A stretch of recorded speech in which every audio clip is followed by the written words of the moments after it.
what we have here is a case where a crane operator was moving a bunker wood, and what he did was accidentally swing in one direction, realized that he might have been going a little bit too fast, so he stopped and the bunker wood swung, and then it came back and hit a parked piece of my equipment.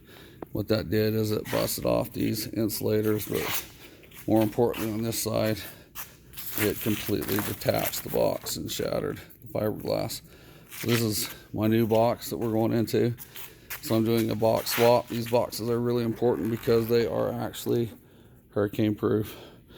This box comes from CAS, which is the manufacturer of our all-terrain equipment, which you see here is basically all the electrical components that or the brain. You can see the box right here on this particular machine.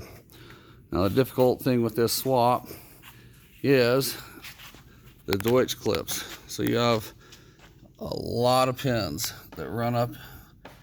Those are all male pins. The female side is on the machine.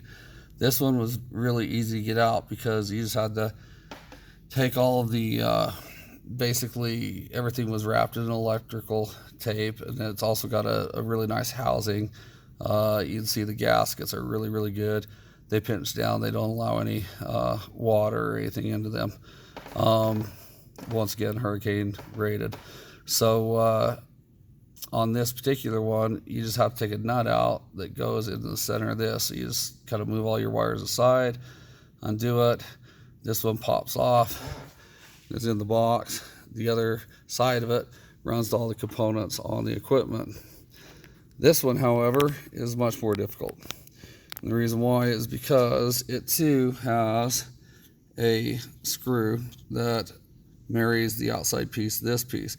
The difference is this outside retaining lip is on the outside of the box and just screws down to the box in these 4 points. And so you cannot pull the wires through. There's only a few left here, and that's why I'm making this video in case this happens to somebody else, so they'll know what to do. So what I've done is I just took a template, L being for left, and then actually I cut the template because it was easier to get the wires out. The other side, it says R for right.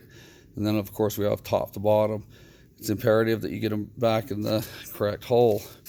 So the one thing the manufacturer forgot to send me when I ordered this new box is this piece right here. What this piece does is it goes down inside here. And this is very difficult to do, especially with one hand and stuff in the way. But just slide this down alongside the post.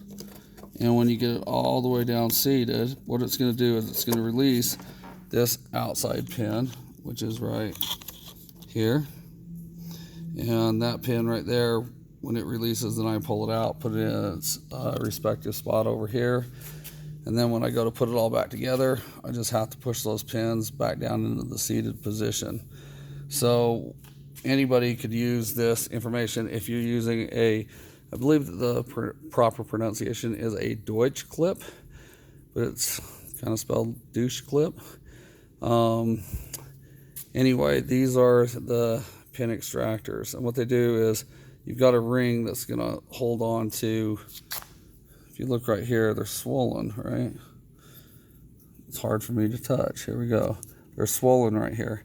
So this plastic piece is going to go down, and it's going to get past that swollen piece, which is the retainer clip on the inside of this piece. And once you get that housing around it, from there, it'll go ahead and release the pin. So once that goes around it, it's going to release the pin and allow you to pull the pin back out. Therefore, I've got 2 pins left to go, and then from there I'll be able to reinstall this Deutsch clip once I move all of the main guts over. The other thing that you'll notice is I took the lid off of this box. All these right here are zip ties, little plates that glue in there. I think they're made by 3M, and you just slide your zip tie underneath the slot here over around your wires.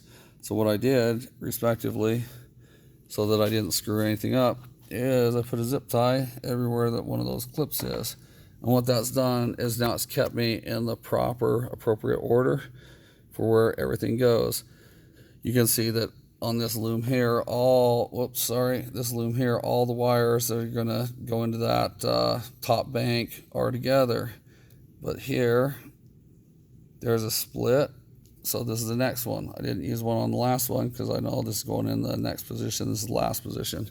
So that's how I did it. Anybody have any better ideas as to how to swap like this? Please leave your comments. Thanks for your time.